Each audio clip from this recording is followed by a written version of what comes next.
The battle to retake Port Patterson is about to begin. Our scattered forces have come together for this battle. They're few in number, but we've managed to assemble a small ground force. However, the Lasath fleet continues to gather in Port Patterson, and the presence of the Transportation Corps has also been confirmed. Having lost Puna Base, it appears Lasath now intends to shuttle in troops and supplies overseas.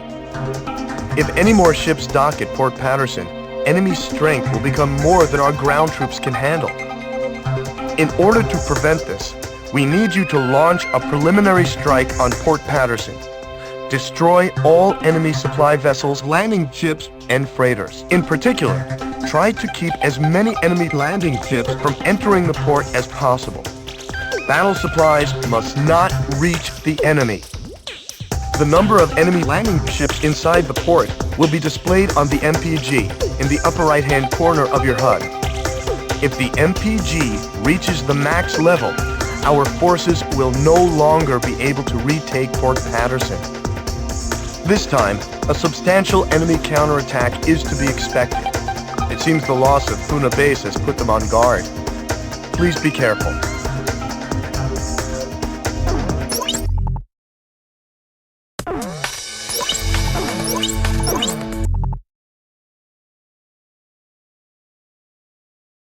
Gryphus 1, you are cleared for takeoff.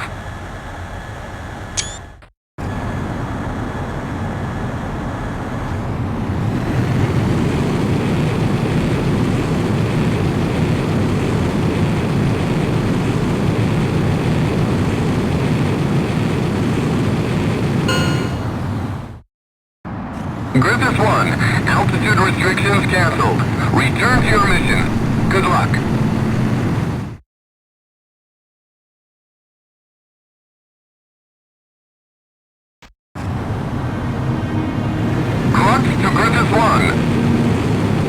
Check your MPG on the right side of the HUD. The MPG will display the number of landing ships from the port. Please pay careful attention to the MPG during this mission. So, you're Gryphus 1, huh? I'm Major Bertman, Ground Force Commander. There are landing ships within the enemy fleet. We'll lose the battle if a battalion is allowed to make it ashore.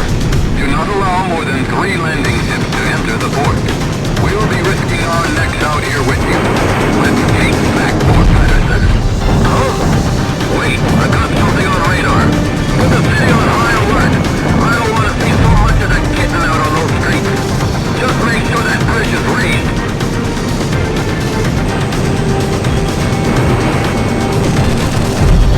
Shit. Enemy ship destroyed.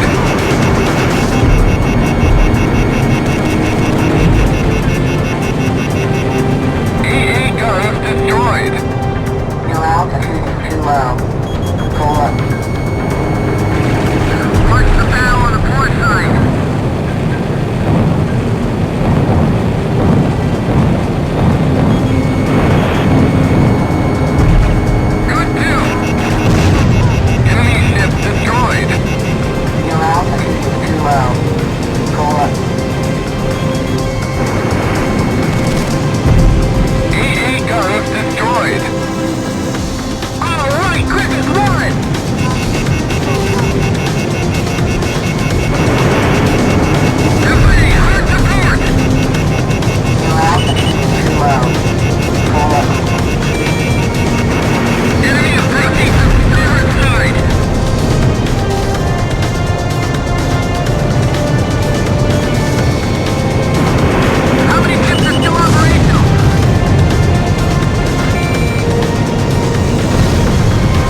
We've succeeded in destroying the enemy fleet gathered in Port Patterson.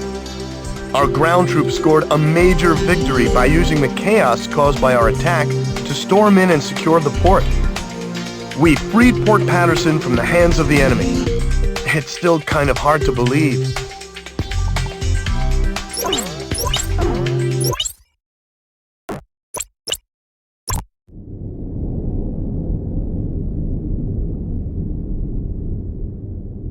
The emblem of the Southern Cross.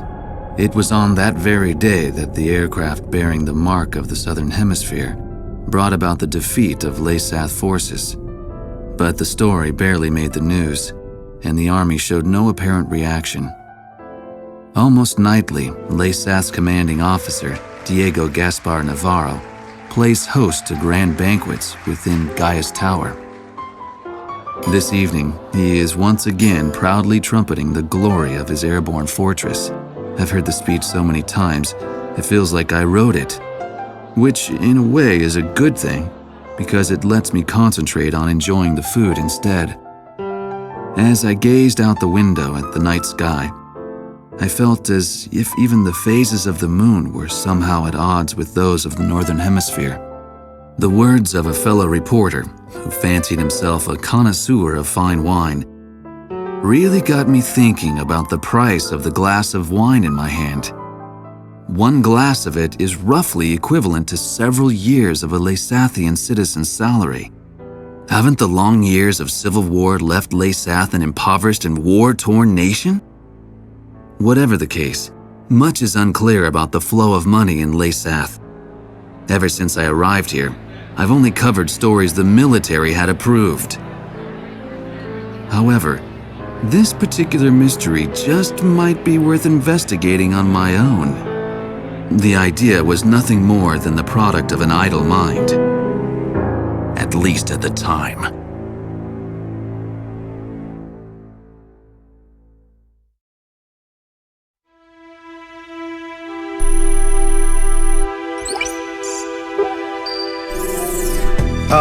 Okay, let's get started with a report of the situation. I think our best option under the circumstances would be to head towards Santa Elva. Santa Elva is a strategic location that we have to pass through to get to the capital, Griswold. However, there are several other strategic points on the way to Santa Elva. Which points you choose and in what order you do so is up to you. It looks like your decisions will affect the course of this battle. I know it's an immense responsibility, but there's no one else to count on. We're relying on you to get us through this. It appears that the enemy's Miller unit is gathering at Kings Hill. It looks like they're trying to take back Port Patterson. I wonder what they're up to. Next, we have reports that the Allied Davis unit is cut off at Stand Canyon. Gleipnir took off from Puna Base and is currently standing by at Terminus Island. With the long strike range of the Gleipnir, there's not much our forces can do. It appears that the enemy is moving towards Stand Canyon to eliminate our remaining forces. We'll need those remaining forces in our attack on Santa Elva, so I think we should probably send help. If left alone, they'll be helpless against the aerial fortress, just like what happened to us at Cape Aubrey. Also, Santa Elva is a key location for the enemy, and I think they'll concentrate their forces there. We'll have major problems if they send in their aerial fortress. I'll give you more details once you decide on a route. Please tell me which route you plan to take. My blood's boiling! Toss the chump in solitary once he gets back. Sparing when you land your ass is grass. Spare 15. Takeoff confirmed. Altitude restriction lifted. Go.